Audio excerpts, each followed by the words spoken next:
Hello everyone, welcome back to my YouTube channel. Hello everyone, welcome back to my YouTube channel. आज हम करेंगे exercise 3.3 question number first के जो next part बचे हुए हैं वो वाले पार्ट्स। तो थर्ड पार्ट में हमारे पास 3x minus 5y minus 4 equal to 0 and 9x equal to 2y plus of 7। पहले तो इक्वेशंस को रीअरेंज करके लिख लेते हैं हम। यहाँ पर 3x minus 5y minus 4 equal to 0 दिया हुआ है और यहाँ से जो दे रखा है हमें वो दिया हुआ है 9x equal to 2y plus of 7। ठीक है, तो यहाँ से क्या कर लेते हैं, 4 जो है इधर माइनस में इक्वल के उधर लेकर जाएंगे, वो किस में हो जाएगा, प्लस में हो जाएगा। तो दिस इज इक्वल टू 4 और यहाँ मैं लेट कर लेती हूँ उसको इक्वेशन नंबर फर्स्ट। और यहाँ से हम करेंगे 9x 2y को मैं इधर ले आती हूँ, प्लस में है, इक्वल के इधर आएगा, माइनस में हो जाएगा। और अब हमने इसको लेट कर लिया इक्वेशन नंबर सेकेंड। ठीक है, अब देखते हैं कि किसको हमें सेम करना है, x को करना है या y को करना है। अगर हम बात करें यहाँ से x को सेम करने की, तो वो वैल्यू है हमारे पास 3x और यहाँ पर है हमारे पास 9x। तो अगर मैं इस इक्वेशन को 3 से मल्टीप्लाई कर दूं तो जो है हमारा काम चल जाएगा। 3 3 सा क्या हो जाएगा, 9x। और अगर मैं यहाँ y को सेम करना चाहती हूँ तो y के पास जो हमारे पास कोफिशिएंट्स है, ये हमारे पास 5y और ये हमारे पास 2y। तो इसको मुझे 2 से मल्टीप्लाई करना पड़ेगा और इसको मुझे 5 से मल्टीप्लाई करना पड़ेगा, तब जाकर ये बनेगा 10y और ये क्या बनेगा, 10y। तो देखिए यहाँ मुझे ज्यादा मल्टीप्लिकेशन करनी पड़ रही है और यहाँ एक में काम चल रहा है। तो अब इस इक्वेशन के अंदर हम किसको सेम करने वाले हैं, x को। ठीक है, तो यहां से आ जाएगा वो हमारे पास, हम इक्वेशन नंबर फर्स्ट को हम मल्टीप्लाई करने वाले हैं 3 से। 3x minus 5y equal to 4। हम इस कंप्लीट इक्वेशन को मल्टीप्लाई किससे करेंगे, 3 से करेंगे। तो यहां बन जाएगा 3 3 जा 9x माइनस ऑफ 5 3 जा 15y 4 3 जा 12। और इसको मैंने लेट कर लिया इक्वेशन नंबर थर्ड। ठीक है, तो दो इक्वेशंस हो चुके हैं हमारे पास। इक्वेशन नंबर सेकंड और थर्ड की हेल्प से अब हम क्या करने वाले हैं, x को एलिमिनेट करेंगे। तो यहाँ पर देखो सिंबल्स की अगर हम बात करें, ये प्लस में है, आगे कोई सिंबल नहीं है, that means is plus. Again symbol नहीं है तो क्या है, प्लस है। और प्लस प्लस वाली टर्म जो है एलिमिनेट नहीं होती है, तो इसके लिए हमें क्या करना पड़ेगा, सिंबल को चेंज करना पड़ेगा। तो यहाँ से हम कर लेते हैं इक्वेशन नंबर सेकेंड को हम माइनस करेंगे इक्वेशन नंबर थर्ड से। तो इक्वेशन नंबर सेकेंड है हमारे पास 9x minus 2y equal to 7 और इक्वेशन नंबर थर्ड है हमारे पास 9x minus 15y equal to 12। Symbols change करेंगे यहाँ से। अब हम माइनस, और ये माइनस है तो किस में हो जाएगा, प्लस में, और प्लस है तो किसका हो जाएगा, ये माइनस का। 9x प्लस में है और 9x माइनस में है, ये कैंसिल आउट हो जाएगा। ये वाली टर्म माइनस में है और ये वाली टर्म प्लस में है, माइनस प्लस माइनस। और सिंबल्स वो आते हैं जो बड़ा है। बड़ा कौन है यहाँ पे, 15। 15 में से मुझे 2 माइनस करना है और 15 में से अगर हम 2 माइनस करेंगे तो कितना आ जाएगा हमारे पास, 13y। ठीक है, अगेन प्लस माइनस माइनस और सिंबल किसका आएगा, जो बड़ा है। बड़ा 12 है और माइनस सिंबल के साथ है तो क्या लगेगा, माइनस। और 12 में से अगर हम 7 को माइनस करें तो कितना आ जाएगा हमारे पास, 5 आएगा। ये जो 13 है इधर y के साथ मल्टीप्लाई में है, इक्वल के उधर भेजेंगे, ओके कहाँ चला जाएगा, डिवाइड में। तो यहां से आ जाएगा हमारे पास y equal to minus 5/13।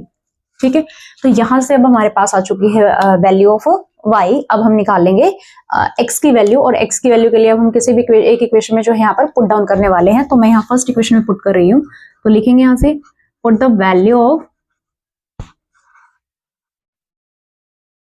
y in equation number first में रख रहे हैं। तो इक्वेशन नंबर फर्स्ट है हमारे पास 3x minus of 5y equal to 4। अब मैं यहाँ पर वैल्यू पुट डाउन करूंगी, 3x माइनस 5 इंटू y की वैल्यू माइनस 5/13 इक्वल टू क्या आ गया हमारे पास, 4। 3x माइनस माइनस प्लस 5 5 जा 25 डिवाइड बाय 13 इक्वल टू 4। ठीक है, अब ये प्लस में है टर्म, इक्वल के उधर लेकर जाएंगे, माइनस में हो जाएगी। 4 माइनस 25/13। 3x इक्वल टू क्या हो जाएगा, देखिए इसके डिवाइड में कुछ नहीं है, क्या लेंगे, 1 लेंगे।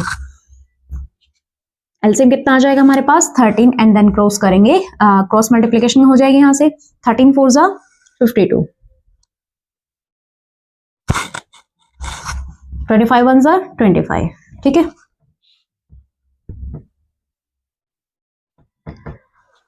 अब यहाँ से करेंगे सोल्व कैलकुलेशंस को, तो यहाँ जाएगा हमारे पास 3x इक्वल टू, देखिए क्या 2 में से 5 को माइनस कर सकते हैं? नहीं कर सकते, तो यहाँ हम लेंगे एलसीएम और 12 में से 5 को माइनस करेंगे तो कितना हो जाएगा हमारे पास? 7। ठीक है, यहाँ बचेगा 4 में से 2 माइनस करेंगे तो कितना आ जाएगा? 2, देन डिवाइड बाय कितना है हमारे पास? 13 है। ये 3 इधर मल्टीप्लाई में है, इक्वल के इधर चला जाएगा, वो डिवाइड में जाएगा और x की वैल्यू आ जाएगी 27 डिवाइड बाय 13 इंटू क्या आएगा? 3, बिकॉज अगर ऑलरेडी एक टर्म वहां पर डिवाइड में हो तो वो सिंबल दोनों के बीच में क्या लगता है? मल्टीप्लीकेशन का। 3 1 जा 3 एंड 3 9 जा 27। x की वैल्यू क्या आ गई? 9/30।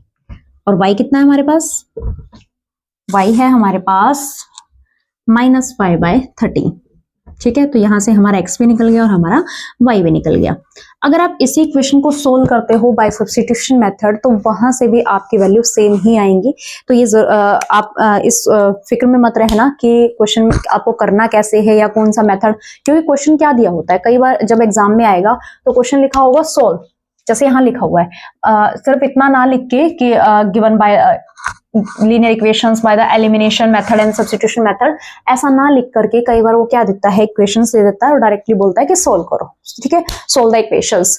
तो वहां पर आपकी मर्जी है कि आप एलिमिनेशन मेथड यूज करोगे या सब्स्टिट्यूशन मेथड यूज करोगे, लेकिन कई बार वो क्या देता है कि सोल्व बाय एलिमिनेशन मेथड या फिर बोल देता है कि सोल्व बाय सब्स्टिट्यूशन मेथड। तो वहां आपको पर्टिकुलर मेथड से ही सोल्व करना पड़ता है, जो वो मेंशन करता है वहां पर कि आपको इस मेथड से सोल्व आउट करना है।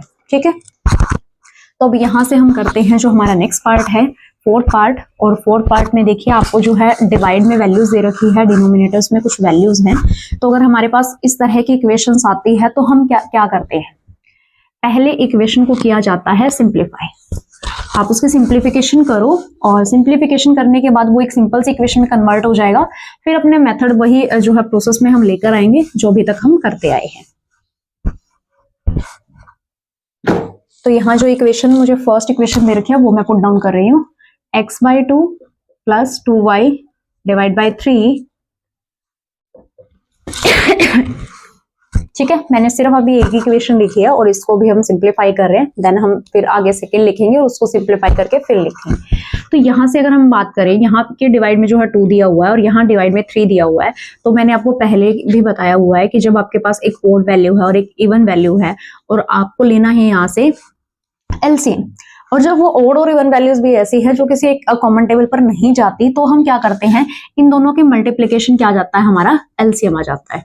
ठीक है, तो यहाँ अगर हम बात करें 2 और 3 में ये ऐसे डिजिट्स है जो किसी भी कॉमन टेबल पर नहीं जाएंगे, तो इसके लिए हमें क्या करना पड़ेगा? दोनों की मल्टीप्लाई। 3 2 क्या हो जाएगा? 6। और फिर यहाँ से हम करते हैं क्रॉस मल्टीप्लाई। ठीक है, तो क्रॉस मल्टीप्लाई जब हम करेंगे यहाँ से तो क्या आ जाएगा? 3 की मल्टीप्लाई x से करेंगे तो ये बन गया 3x। 2 की मल्टीप्लाई 2y से करेंगे, 2 2 4y, this is equal to -1। ये डिवाइड में कहाँ जाएगा? मल्टीप्लाई में।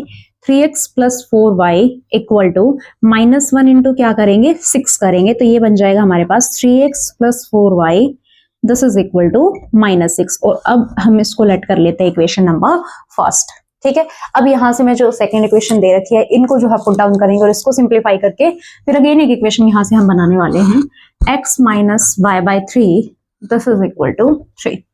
इसके डिवाइड में कुछ नहीं दिया, क्या लेंगे? 1 लेंगे। अब 1 और 3 में से क्या एलसीएम आएगा? हमारे पास 3 आएगा और क्या करेंगे? Cross multiply. क्या बनेगा यहाँ से? 3x माइनस ऑफ क्या बनेगा? y, this is equal to 3। ये 3 इधर डिवाइड में है, उधर जाएगा multiply. 3x minus Y, this is equal to 3 into 3। और नेक्स्ट जो लाइन है वो क्या आ जाएगी हमारे पास? 3x minus Y equal to 3 3 कितना हो जाएगा हमारे पास? 9 हो जाएगा। ठीक है, तो यहां से अब हमारे पास बन गई है इक्वेशन नंबर सेकेंड।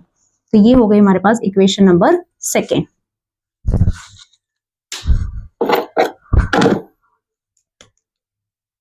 तो अब देखते हैं कि यहाँ पर कौन सी वैल्यू सेम है, x हमारा सेम है या y सेम है।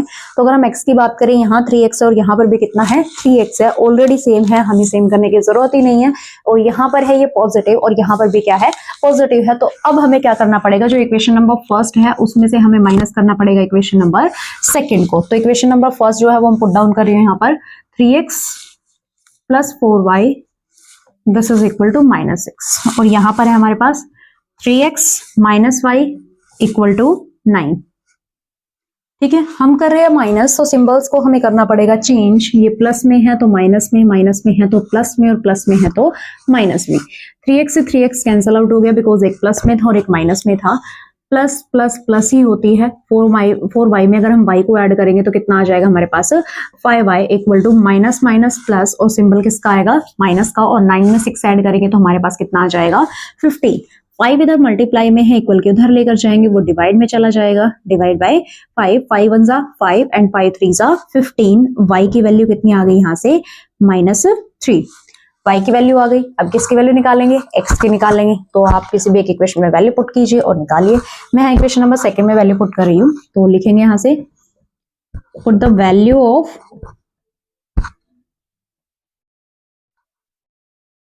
y in equation number 2। हम यहाँ सेकंड में पुट कर रहे हैं।